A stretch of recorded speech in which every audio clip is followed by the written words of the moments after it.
Periyar Maniyamma Institute of Science and Technology, Tanjavur. Mechanical engineering with specialization in energy engineering, robotics and industrial automation. Vels film international doctor Ishari Ganesh தயாரிப்பில் தனுஷ் நடிக்கும் கர திரையரங்குகளில் வெற்றி நடை போடுகிறது. ஆச்சி மசாலா எந்த சமையலும் ருசி தேடும் ரகசியம் 20 ரூபாய். நக்கீரன் நேயர்களுக்கு வணக்கம். இன்று நம்முடன் கருத்துக்களை பகிர்ந்து இணைந்திருக்கிறார் தமிழ்நாடு முற்போக்கு எழுத்தாளர்கள் மற்றும் கலைஞர்கள் சங்கத்தின் கடலூர் மாவட்ட பொறுப்பாளர் பால்கி அவர்கள். வணக்கம் சார். வணக்கம். நக்கீரன் ஆசிரியர் குழு மற்றும் வாசகர்களுக்கு பால்கியின் அன்பு வணக்கம். தேர்தல் முடிவுக்கு அப்புறம் ஆட்சி அமைக்க தாவேக்கா என்ன செய்ய போகுது அப்படின்லாம் பேசிட்டு வந்த நிலையில் இப்போ காங்கிரஸ் முதல் நபராக போய் 5 எம்எல்ஏக்கள் ஆதரவு கடிதத்தை கொடுத்துருக்குறாங்க. அடுத்தது ஆதரவு அளிக்க போகிறது யார் என்ற பேச்சுகள் ஓடிட்டு இருக்கு. ஆதரவு கண்டிப்பாக கிடைக்கும், அதில் அந்த பெரும்பான்மைக்கு வேண்டிய இடங்கள் நமக்கு கிடைக்கும் என்ற நம்பிக்கையில் ஆளுநரையும் சந்திச்சு இருக்கிறாரு விஜய், தாவேகா தலைவர். எப்படி பார்க்குறீங்க? அடுத்தடுத்து யார் என்ன நிகழ்வுகள் நடக்கும்? தமிழ்நாட்டினுடைய பிரதானமான சட்டசபை தேர்தல் முடிவுகள் கருத்து கணிப்புகளுக்கு மாற்றாக ஒரு பரபரப்பு முடிவுகளை மக்கள் மனசுல விதைச்சிருக்கு. எப்பவுமே தமிழகத்துக்கு உள்ள ஒரு ஆச்சரியம் என்னன்னு சொன்னா, தொங்கு சட்டசபை பாண்டிச்சேரி மாதிரி அமையாது. ஆனா பாண்டிச்சேரியில பாத்தீங்கன்னு சொன்னா கரெக்டா மெஜாரிட்டி கிடைக்கிற மாதிரி வந்திருக்கு. தமிழ்நாட்டில் பரபரப்பாக அந்த தமிழக வெற்றி கழகம் தன்னுடைய முதல் தேர்தலிலேயே பார்த்தீங்கன்னு சொன்னா ஒரு அறுதி பெரும்பான்மை பெற்றுவிடும் என்ற அளவுக்கு காலையில 12 மணிக்கு நமக்கு ஒரு ஊசலாட்டம் இருந்தது. ஆனா கொஞ்சம் ஏற இறங்க அப்படியே குறைஞ்சு ஒரு 107 நோக்கி தன்னுடைய பயணத்தை முடித்துக் கொண்டார். இப்போ 107 இருக்கிறதுனால அது ஒரு தொங்கு சட்டசபையாக மாறிவிடுமோ என்ற அச்சம் தமிழக வாக்காளர்களுக்கு, அரசியல் கணிப்பாளர்களுக்கு, இன்னும் சொல்ல போனால் இன்னொரு தேர்தல் வந்து விடுமோ என்ற அச்சம், இவை அனைத்தும் மக்கள் மனசுல ஒரு பீதியை உருவாக்கி இருக்கக்கூடிய சூழல்ல தான் அப்படியெல்லாம் நீங்க ஒன்றும் பயப்பட வேண்டிய அவசியம் இல்லை என்று அறுதி பெரும்பான்மை உள்ள முதல் கட்சியாக வரவில்லை என்றாலும் கூட சிங்கிள் லார்ஜஸ்ட் பார்ட்டி என்ற வகையில சட்ட அமைப்புகளுக்கு உட்பட்டு இதை க்ளோஸா அப்சர்வ் பண்ணி நம்முடைய தமிழக கவர்னர், தமிழக வெற்றி கழகத்தினுடைய தலைவர் கேட்ட அந்த அப்பாயின்மெண்ட்டை கொடுத்து ரிசீவ் பண்ணி அவர் கேட்ட மாதிரி 14 நாள் டைம் கொடுத்தாரான்னு தெரியாது. ஆனால் நாளை நேரு ஸ்டேடியத்தில் பதவியேற்பு நிகழ்ச்சிக்கு ஒப்புதல் கொடுத்திருக்கக்கூடிய சிக்னல் கிடைச்சிருக்கு. ஆட்சி அமைப்பதற்கு பெரும்பான்மை இல்லை என்ற விவாதம் ஓடிக்கொண்டிருக்கும் போதே தமிழகத்துக்குள்ள பலவிதமான விஷயங்கள் நடந்தது. அது ஒண்ணு வாசகர்கள் தெரிஞ்சு கொள்ள வேண்டியது, பாரதிய ஜனதா கட்சியினுடைய கூட்டணியில் இருந்த அனைத்து இந்திய அண்ணா திராவிட முன்னேற்ற கழகம், இந்த அண்ணா திராவிட முன்னேற்ற கழகம் அதிகபட்சமான ஆட்களை வைத்திருக்கிறது. அதிமுகவுக்கும் இவங்களுக்கும் சண்டை இல்லை, திமுகவுக்கும் தமிழக வெற்றி கழகத்துக்கும் தான் சண்டை, 1 and 2 தான். ஸோ மூன்றாவது இருக்கக்கூடிய ஆளை பயன்படுத்தி கொள்வது என்பது அரசியல்ல எல்லாருமே செய்யக்கூடிய வேலை. அந்த வகையில அதிமுகவில் பிஜேபிக்கு நெருக்கமான வேலுசாமியை பயன்படுத்தி கொண்டு, CV சண்முகம் போன்றவர்களை பயன்படுத்தி கொண்டு ஒரு முயற்சிகள் மேற்கொண்டிருக்கும் போதே பந்து போடாமலேயே கிரிக்கெட் பேட்டால ஒரு 6 அடிக்கலாம் அப்படின்னு யோசிச்சு காங்கிரஸ் ஒரு 5 ரன் எடுத்திருக்காங்க. அவங்க அடிச்ச அடியில அவங்களுக்கு 6 கிடைச்சிருந்துச்சுன்னா நல்லா இருந்திருக்கும். ஆனா அந்த 6ல் 1 இறங்கி போச்சு, 5 தான் வெற்றி. ஸோ அந்த 5 வாலண்டியரா ஏற்கனவே தமிழகத்தினுடைய பொறுப்பாளர் அந்த சக்கரவர்த்தின்னு சொல்லக்கூடிய விஜயனுடைய நண்பர், இவங்க எல்லாம் சேர்ந்து முதல்லயே முயற்சி செஞ்சது என்னன்னா, திமுக கூட்டணியில இல்லாம காங்கிரஸ் இவர்களோடு இருக்கலாமா என்பதை அகில இந்திய கமாண்ட் தான் மாற்றியது. இப்போ இக்கட்டான ஒரு சூழ்நிலையில தமிழகத்திற்கு தாவேகாவுக்கு போய் தன்னுடைய ஆதரவை கொடுக்க வேண்டும் என்ற தமிழக அந்த காங்கிரஸ் கட்சியினுடைய தலைமைக்கு அந்த அதிகாரத்தை ராகுல் காந்தி வழங்கியிருக்கிறார். ஸோ வழங்கின அடிப்படையில இந்த 5 சேரும்போது இன்னும் அவங்களுக்கு தேவையானது 5 தான்.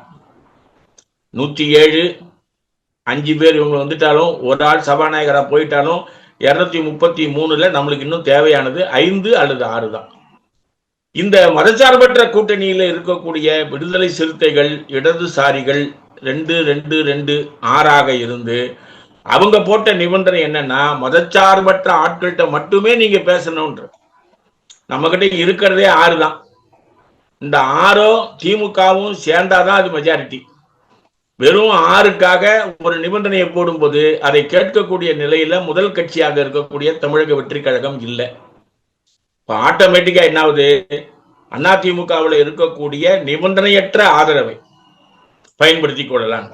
இப்ப நம்ம நாளைய அந்த முதலமைச்சராக பதவியேற்பதற்கு முன்பு எதிர்பார்க்கக்கூடிய நியூஸ் என்னன்னு சொன்னா, நிபந்தனையுடன் கூடிய ஆதரவா நிபந்தனையற்ற ஆதரவா, ஆட்சியிலும் பங்கு அதிகாரத்திலும் பங்கும் என்ற அந்த கோஷம் எல்லாம் இதுல பேசப்படுமா பேசப்படாதா, இவையெல்லாம் நம்ம கற்பனைக்குள்ள நம்ம வச்சுக்கிட்டாலும் மறு தேர்தல் என்பது இப்போ உடனே இல்லை.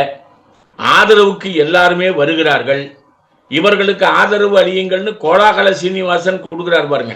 திராவிட சித்தாந்தத்தை அழிக்க வேண்டும் என்று நினைத்தோம், விஜயை வைத்து அது நடந்து விட்டது, ஆகவே அனைவரும் ஆதரவு தாருங்கள்னு கோலாகல சீனிவாசன் இந்த ஆட்சிக்கு அவர் குரல் கொடுக்கிறார்.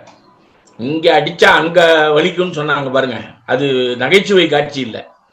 இங்க பேசுறதுக்கு விதை அங்கிருந்து வருகிறது. அதனால நம்ம பொறுத்த வரைக்கும் நாளைக்கு நடக்கக்கூடிய நிகழ்ச்சிக்கு ஆறுதல் சொல்வதற்கல்ல, ஆதரவு தருவதற்கு அனைவருமே தயாராக இருக்கிறார்கள்.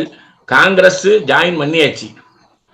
அந்த எம்எல்ஏக்கு இவங்க சால்வை போட, இவங்க அவங்களுக்கு ஆதரவு சொல்ல, செல்வ பெருந்தகையும் ஆதவ் அர்ஜுனாவும் அநேகமா காதலனும் காதலியும் போல கட்டி பிடித்து நல்ல திசை வழியில் அவங்க போயிட்டு இருக்கிறாங்க. அதனால காங்கிரஸ் ஆட்சியில் வந்து விடுமோ என்ற கவலை மட்டும்தான் நமக்கு இருக்கு.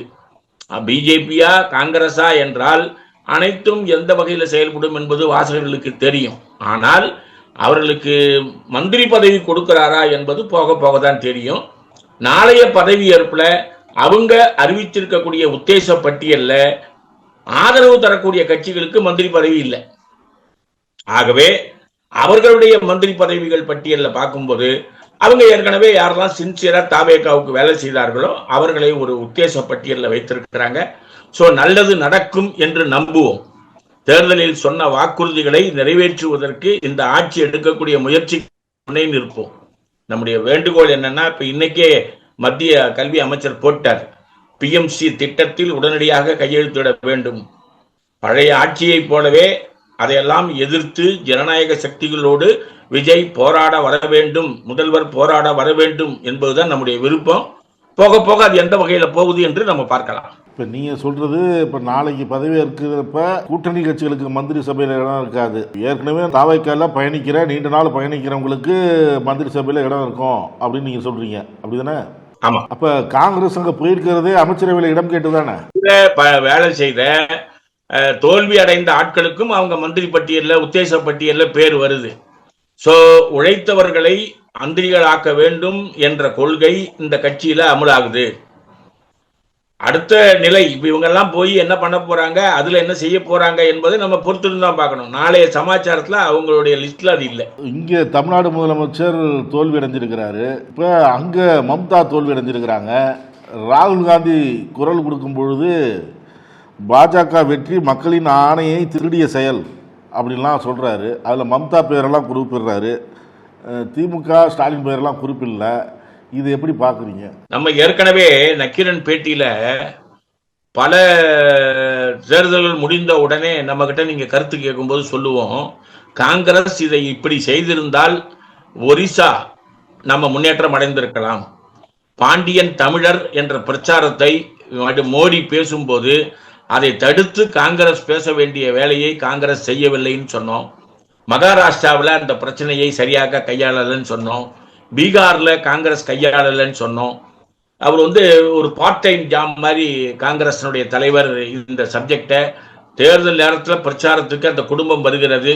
தேர்தல் முடிந்த பின்பு அதை ஒரு சீரியஸா ஒரு இந்திய அளவில் பிஜேபியை எதிர்க்க வேண்டும் என்ற அரசியல் சிந்தனையோட நம்முடைய நேரு குடும்பத்தை சார்ந்த ராகுல் காந்தி போகல என்பது நம்முடைய விமர்சனம். அசாம்ல அந்த தோல்விக்கு தொடர் தோல்விக்கு காரணம் அசாம்ல இப்ப இருக்கக்கூடிய முதலமைச்சர் 2வது பீரியட்ல வந்திருக்கிறாரு. இவர் ஏற்கனவே காங்கிரஸுடைய மூத்த தலைவர். அதனால காங்கிரஸ்ல எல்லா வசதியும் அனுபவித்து கொண்டு அங்க போறவங்க தான் பிஜேபியில ஷைன் ஆகுறாங்க.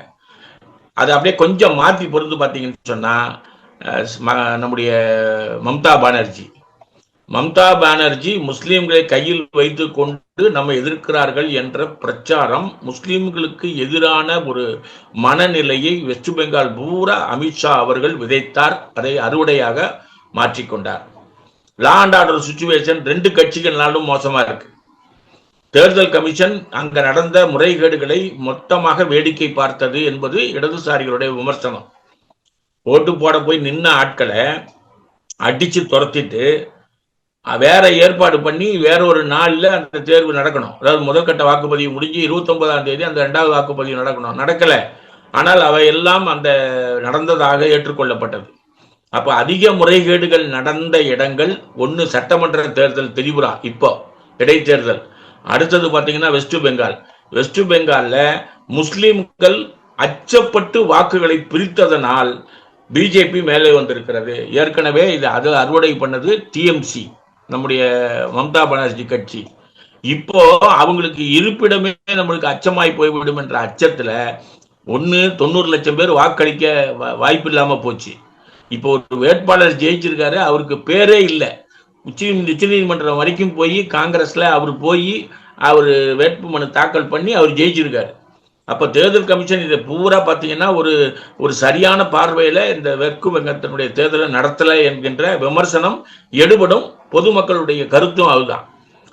ஆனா அங்க என்ன நடந்திருக்குன்னு சொன்னா, நான் ராஜினாமா பண்ணுவேன் என்று தமிழக முதல்வரோ பினராயி விஜயன் அவர்களோ கேரளாவில் செஞ்சது மாதிரி அவங்க நான் தயாரா இல்லைன்ட்டாங்க. ஏன்னா 2 பேருமே கலவரத்தை உருவாக்கி அதில் அறுவடை செய்பவர்கள். அதுல இப்ப அங்க என்ன சட்ட சிக்கல் வந்திருக்குன்னு சொன்னா, இவங்க ராஜினாமா பண்ணாதான் அவங்கள கூப்பிட முடியும். அதை கவர்னர் எப்படி பார்க்க போறாருன்னு தெரியல. நம்ம ஊர்ல இருந்து போன அறிவாளி கவர்னர் தான் அங்க இருக்கிறாரு. அதை பொறுத்திருந்து தான் பார்க்கணும். ஆனால் இன்றைக்கு அதிகாரத்தினுடைய அடக்குமுறையினுடைய ஆட்சி நிர்வாகத்தினுடைய முரண்பாடுகளின் வடிவமாகத்தான் பிஜேபி டிஎம்சியை வெளித்தள்ளியது. டிஎம்சி கட்சி அவர்கள் செய்ததுக்கு அவங்க அறுவடை பண்ணிட்டாங்க ஒரு பீரியடு. இனிமேல் இவங்க தான் அறுவடை பண்ணுவாங்க என்ற லெவல்ல அங்க பிஜேபி முதல் நிலையே வந்திருக்கு. 80-85 வயது அறிவாளிகள் பூரா அறிக்கை விட்டுருக்கிறான், மேற்கு வங்கத்தின் அழிவு தொடங்குகிறது. ஏற்கனவே 10-15 வருஷமா அந்த அம்மா அதை ஒரு நேரடி மேற்கு வங்க ஒன்றிய அரசினுடைய முரண்பாடாக தான் பார்த்தாங்க. ஒரு இந்திய அரசியலாக அந்த அம்மா அதை பார்க்கல.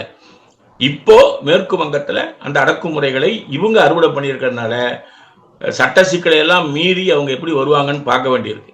ஆனா தமிழகத்தினுடைய முதல்வர் தோல்வி அடைந்த உடனே அவர் நன்றி சொல்வதற்கு கொளத்தூர் போகும்போது பெரும்பாலான மக்கள் இவர்களை தோற்கடித்த வேட்பாளரை யாருன்னு பாக்குறாங்க. இவரை தோற்கடித்த வேட்பாளர் யாருன்னா, கந்து வட்டியில முறைகேட்டில் அதிகபட்சமாக விவாதிக்கப்பட்டு அந்த பகுதி மக்களால் புகார் சொல்லப்பட்டு திமுகவிலிருந்து வெளியே அனுப்பப்பட்டவர். திமுகவினுடைய பெரிய பொறுப்புல இருந்து வெளியே அனுப்பப்பட்டவர். இப்ப அவர் எப்படி பேட்டி கொடுக்கிறாருன்னா, நானா வெளியேறினன்றார். அது இல்லை, திமுக அவரை வெளியேற்றியது. அவர் வெற்றி பெற்றிருப்பதுதான் மக்களுக்கு ஆச்சரியம், தேர்தல் களப்பணியாளர்களுக்கு ஆச்சரியம். மிகப்பெரிய கந்துவட்டி வழக்குகள் அவர் மேல இருக்குது. இப்ப அவர் அமைச்சராகவே ஆக போறாரு. எந்த நிலையில் தமிழகம் போய் கொண்டிருக்கிறது என்பது வருத்தத்தோட பதிவு செய்ய வேண்டியிருக்குன்னு நிறைய பயனாளர்கள் அந்த கருத்தை சொல்றாங்க. ஆனால் கொஞ்சம் கூட கவலைப்படாமல் ஜனநாயகத்தை ஏற்றுக்கொள்ளுகிறேன், உங்களுக்கு நன்றி தெரிவிக்க வந்திருக்கிறேன், நாம வாங்கின வாக்குக்கும் அவங்க வாங்கின வாக்குகளுக்கும் 3,84,000 வாக்குகள் தான் வித்தியாசம். பெர்சன்டேஜில் பெரிய அளவுக்கு இல்லை.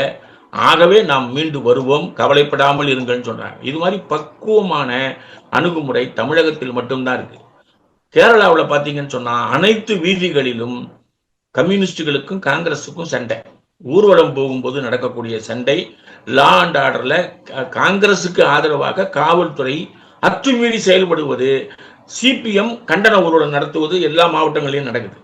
அப்ப இந்த 5 மாவட்டங்கள்ல தேர்தல் எப்படி நடந்திருந்தாலும் தமிழகத்தினுடைய தீர்ப்பு ஜனநாயக தீர்ப்பாக ஏற்கனவே இருந்த ஆட்சியாளர்களால் ஏற்றுக்கொள்ளப்பட்டிருக்கிறது.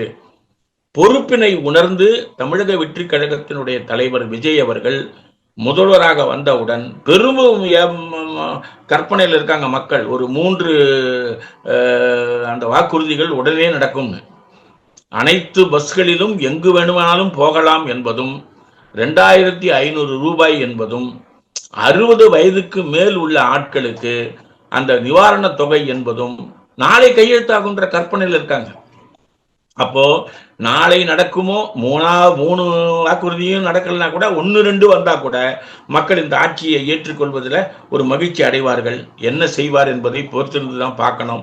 தமிழகத்துல வெற்றி அடைந்த அந்த வேட்பாளர்களுக்கு நடுவே திமுகவில் ஸ்டாலின் அவர்கள் வெற்றி பெற்றிருந்தால் இந்த தேர்தல் ஒரு சரியான தேர்தலாக இருந்திருக்கும். அப்படி இல்லை என்பது ஒரு வருத்தத்தை பதிவு செய்யக்கூடிய தேர்தலாகத்தான் இருக்கிறது.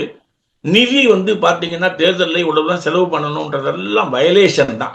எலெக்ஷன் கமிஷன் அந்த ஞானேஸ்வருக்கு எல்லா பதவிகளையும் கொடுத்து கொண்டு எப்படியும் ஒரு கண்ட்ரோல் கூட இல்லாம மிகப்பெரிய அளவுக்கு பணப்புழக்கத்தோட தான் இந்த தேர்தல் நடந்திருக்கிறது. அதையெல்லாம் சகித்து கொண்டு ஏற்றுக்கொண்டு இந்த ஜனநாயகத்துல என்ன இந்த ஆட்சியாளர்கள் செய்ய போகிறார்கள் என்பதை நம்மை பார்க்க வேண்டிய தேவை இருக்கிறது தான் நம்ம சொல்ல வேண்டியிருக்கு. திமுக பெர்ஃபார்மன்ஸுக்கு கிடைக்க வேண்டிய வாக்குகள் மடைமாற்றம் செய்யப்பட்டு அதிமுகவுக்கு போகும் என்ற கற்பனை உடைந்து யாரும் எதிர்பாராத வகையில தமிழக வெற்றி கழகத்திற்கு போயிருப்பது ஆச்சரியம், அதிசயம். அதை என்ன என்று பொறுத்திருந்துதான் பார்க்க வேண்டிய தேவை இருக்கு. காங்கிரஸ் ஆதரவு கொடுத்ததை சொன்னீங்க. கம்யூனிஸ்டுகளும் விடுதலை சிறுத்தைகளும் என்ன நிலைப்பாடுகள் எடுக்கும்? விடுதலை சிறுத்தைகளும் 2 கம்யூனிஸ்ட் கட்சிகளும் தேர்தலில் பங்கேற்காத மார்க்சிஸ்ட் லெனினிஸ்ட்னு ஒரு கட்சி இருக்கு. ஆக இவங்க எல்லாருமே சேர்ந்து 7ஆம் தேதி இந்த சிலிண்டர் விலையேற்றம், ரயில்வேல 39,000 வாக்குகளை, இந்த காலி இடங்களை கட் பண்ணது, 3.5 லட்சம் ஆட்களுக்கு வேலை கொடுக்க வேண்டிய ஒன்றிய அரசு 30,000 இடங்களை ரத்து செய்ததை கண்டித்து ஒரு ஆர்ப்பாட்டம் வச்சிருக்காங்க. இந்த ஆர்ப்பாட்டத்துக்கான ஆலோசனை கூட்டம் நடந்து முடிஞ்சது. முடிந்த உடனே இடதுசாரி கட்சிகளையும் திருமாவளவன்ட்டையும் கேட்கிறாங்க. அவர் தெளிவா சொல்லிட்டார், எங்களுடைய ஒவ்வொரு நடவடிக்கையும் கம்யூனிஸ்டுகளோடு இணைந்து நடக்கும். இந்த 3 கம்யூனிஸ்ட் பிளஸ் விடுதலை சிறுத்தைகள் சேர்ந்து அவங்க வச்சிருக்கிற ஒரே டிமாண்டு, தமிழக முதல்வர் மதச்சார்பற்ற ஜனநாயக சக்திகளோடு இருக்க வேண்டும். அப்படி அவர் இருந்தால் அவர் கேட்கக்கூடிய ஆதரவை நம்ம கொடுக்கலாம். அவர் அனைவரிடமும் ஆதரவு கேட்கறது. பாட்டாளி மக்கள் கட்சி ராமதாஸ் கிட்ட போய் கேட்க முடியாது, ஆள் இல்லை. அன்புமணி கிட்ட போய் கேட்கிறாரு, 4 இருக்கு. அவர் ஒரு டிமாண்ட் வைக்கிறாரு, துணை முதல்வர் சௌமியா கொடுப்பீங்களான்னு. அவர் எதுலையுமே வியாபாரம் பண்ணி தான் பழக்கம். அந்த வகையில அந்த முயற்சி ஒரு மணி நேரத்துல நின்றுது. அதிமுக மேல வந்த உடனே சின்ன சின்ன கட்சிகளின் ஆதரவை தமிழக வெற்றி கழகம் கேட்கவில்லை. கடிதம் அனுப்பினதோடு நின்று போச்சு. அதுவே சில கட்சிகளுக்கு போய் சேரல. ஆகவே மதச்சார்பற்ற கட்சிகளோடு இருக்கும் போது இடதுசாரிகளும் விடுதலை சிறுத்தைகளும் ஆதரவு தருவார்கள் மதச்சார்பற்ற பிரச்சனைக்கு. ஆனால் அப்படி இல்லாமல் அனைவரிடமும் வாக்குகளை கேட்டு ஆதரவுகளை கேட்கும் போது அவர்களை ஆதரிக்கக்கூடிய நிலையில் இந்த கட்சிகள் இருக்காது என்று தெளிவுபடுத்தி இருக்கிறார்கள். அதுதான் ஒரு நல்ல திசையை நோக்கி திமுக கூட்டணியில் நாங்கள் தொடர்கிறோம் என்று அவங்க அறிவிச்சிருக்கிறது. அது ஒரு நல்ல ஆரோக்கியமான எதிர்கட்சி அரசியலாகத்தான் இருக்கும். தமிழ்நாட்டில் கூட்டணி ஆட்சியை தான் மக்கள் விரும்புகிறாங்க அப்படின்னு 2016 விடுதலை சிறுத்தைகள் அழுத்தமாக பதிவு செஞ்சோம். 10 ஆண்டுகளுக்கு பிறகு மக்கள் அந்த கூட்டணி ஆட்சியை விரும்புகிறாங்க அப்படிங்கிறது தான் தெரியுது அப்படிங்கிறாரு திருமாவளவன். என்ன சொல்ல வராரு? தாவேகாவுக்கு ஆதரவா இல்லையா, அதை எப்படி புரிந்து கொள்வது? அவரு தாவேகாவுக்கு ஆதரவான வாக்கு இல்ல. அது அவர் சொன்னது என்னன்னு சொன்னா, கூட்டணியில் மட்டுமே சில கட்சிகளை வைத்துக்கொண்டு அதுக்கு இடங்கள் ஒதுக்குவது மட்டுமே மக்கள் ஏற்றுக்கொள்ளக்கூடிய மனநிலையில் இல்லை. உதாரணத்துக்கு அவர் சுய விமர்சனமா ஒரு ஆன்லைன் மீட்டிங்ல பேசினாரு. தேர்தலுக்கு பின்பு விடுதலை சிறுத்தைகளுடைய கணிசமான வாக்குகள் தாவேகாவுக்கு போயிருக்கு. பல இடங்களில் அப்படி போயிருப்பதற்கான வாய்ப்புகளை பரிசீலிக்க வேண்டும் சொல்லியிருக்கார். அப்போ நீங்க நம்மளை முழுசா பயன்படுத்தினா நம்ம இந்த ஆட்சியாளராக இருக்கிறோம் என்ற சிந்தனை வரும். 2016 அதை அவர் கேட்கும்போது இது இதற்கான தருணம் அல்ல என்று திமுக பார்த்தது. ஆனா இன்னைக்கு 2026 முதல் முறையா வந்திருக்கக்கூடிய தமிழக வெற்றி கழகமும் அதை அப்படிதான் பார்க்கும். ஏன்னா தமிழக வெற்றி கழகம் தேர்வு செய்திருக்கக்கூடிய வேட்பாளர்கள்ல பெரும்பகுதியான ஆட்கள் புதியவர்கள். அவர்களை வழிநடத்துவதற்கு அவருக்கு ஒரு அறிவார்ந்த சமூகம் தேவைப்படும்.